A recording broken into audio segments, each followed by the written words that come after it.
Every NBA season, there are blockbuster trades that completely shake up the league and shift teams' title chances. Last year, the Timberwolves traded Jimmy Butler to the 76ers. 2 years ago, the Clippers traded Blake Griffin to the Detroit Pistons. And the year before, the Kings traded DeMarcus Cousins to the Pelicans. More trades like this are inevitable, and in today's video, we're going to look at 10 players that could be on the move this season. Let's try to get 69 likes on today's video, and let's hop into it.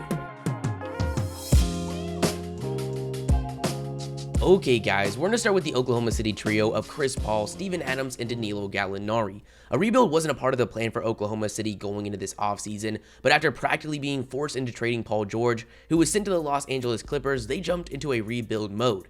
In return, they got Shai Gilgeous-Alexander, 5 future first-round picks, and 2 future pick swaps. The Thunder have always been loyal to Russell Westbrook and vice versa, so while trading him made the most sense, he had to be on board if any move was going to happen.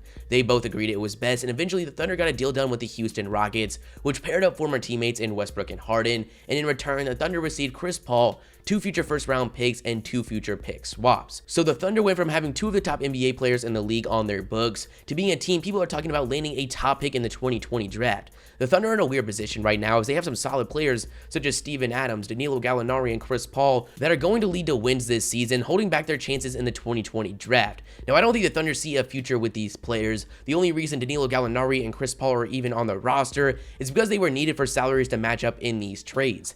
Sam Presti rose up the GM rankings building through the draft, selecting players such as Kevin Durant, Russell Westbrook, and James Harden. He has another opportunity to do that, and we should expect some big trades made by OKC throughout the season.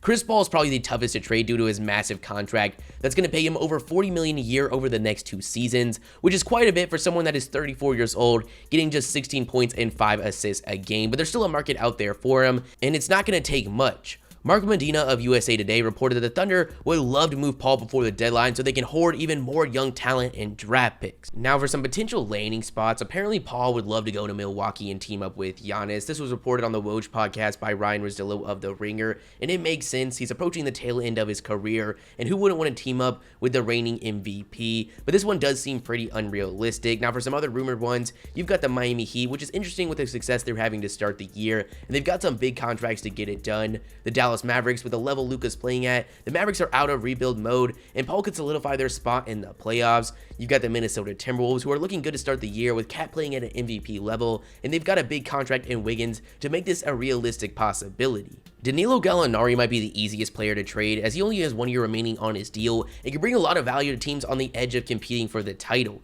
This past season, he got 20 points and 6 rebounds a game, shooting 46% from the field and 43% from 3. There are a lot of teams in the mix for Gallinari, but I think the clear frontrunner would be the Portland Trailblazers, as they already have some top talent in Damian Lillard and CJ McCollum. With the loss of Harkless and Amino this offseason, landing someone like Gallinari could really shake up the Western Conference ranking. I think a deal of Bazemore's expiring contract plus a first-round pick would make a lot of sense. Steven Adams can bring a lot of value to a competing team as a solid defender and top-tier rebounder. This past season, he got 14 points and 10 rebounds a game, shooting 60% from the field. I think the most interesting trade scenario would be the Boston Celtics. They've got some great pieces, including Kemba Walker and the young duo of Jaylen Brown and Jason Tatum, but after losing Marcus Smart and Al Horford, there are a lot of holes in that front court. Landing someone like Adams would really put them in the conversation to be playing in the Eastern Conference Finals. A potential trade package that would make sense would be Steven Adams and Dennis Schroeder for Gordon Hayward, Romeo Langford, and a lottery-protected 2020 first. Now, going into this season, that trade sounded a lot better for the Celtics, but with how good Hayward's playing to start the year, it makes things tougher, but if the Celtics want to get a top-tier big man, Gordon's contract will most likely have to be involved. In return, the Thunder are getting a young player in Langford, plus a mid-first round pick in the upcoming draft to add to their already massive pool of future selections. Regardless, the Thunder have a lot of storylines to follow, and it's going to be interesting to see what happens. DAngelo Russell has been one of the most common names in trade rumors ever since he joined the Golden State Warriors, and rightfully so. While the Warriors dismiss any rumors they plan on trading Russell, that's just a front. They have the opportunity to get an all-star guard in a sign and trade, and they were not going to pass on that value. On paper, it made no sense. You already have your franchise point guard, and there's no need for another shot creator at that same position, especially considering that when Klay Thompson comes back, you're either going to make your already undersized lineup even smaller, or you're going to have a max contract player coming off your bench.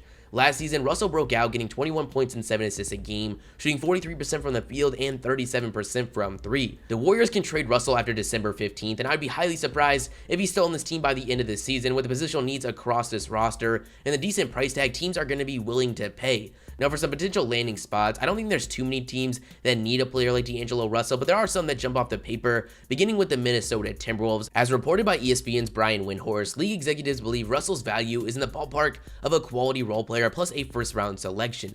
The Timberwolves have one of the best role players in the league to offer. It could be the perfect fit for them in Robert Covington.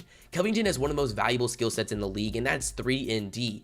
This past season, he got 14 points a game, shooting 43% from the field and 38% from 3. This is a player that would instantly make them better, especially once Klay Thompson is back. Having Curry run the point with Rocco and Klay on the wings would be pretty fun to see. Now, with this team's depth issues, I think they'd be far from competing for this title in my opinion, but they'd be going in the right direction, plus they're potentially getting a pick or picks added to this deal. Now, to get it done, Gorgui Dieng or Jeff Teague would have to be involved. For the Timberwolves, I love it. You're pairing up good friends in Karl-Anthony Towns and DAngelo Russell. You're giving them a much-needed shot creator, and they have 2 young all-stars to build around. I love the fit alongside Jarrett Culver, who really makes up for where DAngelo Russell lacks, as he projects to be a great defender and can easily carry these secondary playmaker responsibilities. I'm not going to lie, I really want to see this done. Another possibility would be the Detroit Pistons. The ceiling is pretty capped on the Pistons' current situation, as they're not really in a place to bring in any great talent, and while Griffin and Drummond are good enough to make them a respectable team, that's basically their ceiling. And with Blake Griffin and Drummond potentially being unrestricted free agents at the end of next season, it might be time for them to go in a new direction, and a Drummond-DeAngelo Russell swap would make a lot of sense. The Warriors are getting a top-tier center who's on a tear to start the year, getting 22 points, 19 rebounds, and 2 blocks a game. Man, would it be fun to see Drummond under the basket with Curry and Klay throwing up threes. And the Pistons are getting a 23-year-old point guard to build around and potentially jumpstart a rebuild. We've also heard some other teams thrown in the mix, such as the Phoenix Suns, Miami Heat, and New York Knicks, who all have the pieces to get a deal done. Don't be fooled by the Warriors front office. It's not a matter of if DAngelo Russell gets traded, it's a matter of when. Andre Iguodala is someone we can almost guarantee won't be on his team by the end of this season, and I was deciding whether or not to include him in the video because I don't think he'll actually get traded.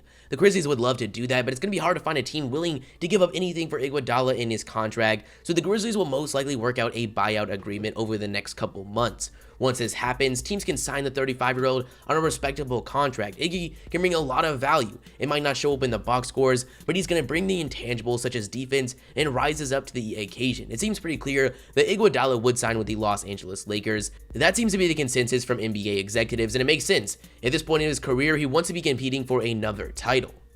I would say the players we've already mentioned have the highest chance to get moved this season. The next set of guys, it doesn't appear like their team is looking to move them, but hopefully they come to their senses by the end of the season. The first one's going to be Kevin Love. The Cleveland Cavaliers should be aggressively shopping Love, who's currently getting 19 points and 14 rebounds a game, shooting 49% from the field and 39% from 3. He's been a part of a championship team. He's a great stretch big in this league and can take a lot of teams into the NBA Finals conversation.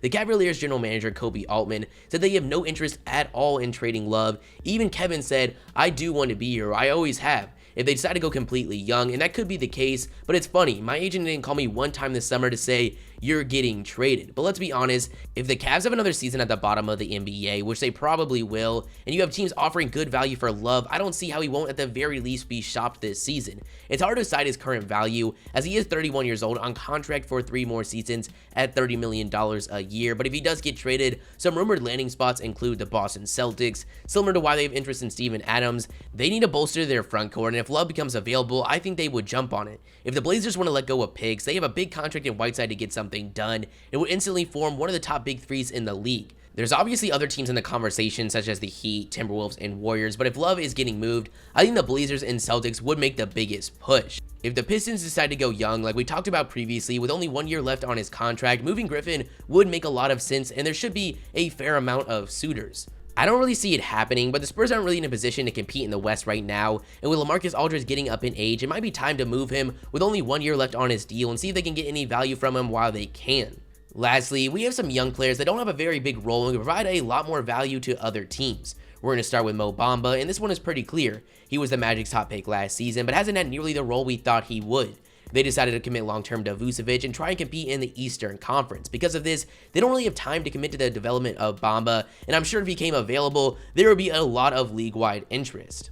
The Nuggets are very young and have some of the most depth in the league, but you can't pay everybody. It's time for them to cash out on some of their assets. Moving someone like Malik Beasley or Michael Porter Jr. would make a lot of sense. Now, Michael Porter Jr. is definitely less likely just because of the time they put into getting him back on the court, and they still probably want to prove that they got the steal of the draft in 2018, but Beasley has a decent chance. He's a solid role player and knockdown shooter, as this past season, he got 11 points a game, shooting over 40% from 3, but he's going to be a restricted free agent this offseason, and based on the fact that he declined a 3-year, $30 million deal this offseason, he might have a decent price tag in the open market. To avoid having to shell out another big contract, they could trade him for a veteran or veterans to fill in the value he brought. That's the video, guys. You guys tell me your thoughts in the comments below. There's a lot more people I could add to this video. These are just the ones I wanted to talk about. If you liked the video, make sure you like and subscribe. And the shoutouts are gonna be Juan, Joseph, Matthew, Ryan, and Samson. If you guys want to shout out in the next video, all you gotta do is like the video and comment liked, and I'll shout 5 of you guys out. With all that being said, hope you guys have a great day,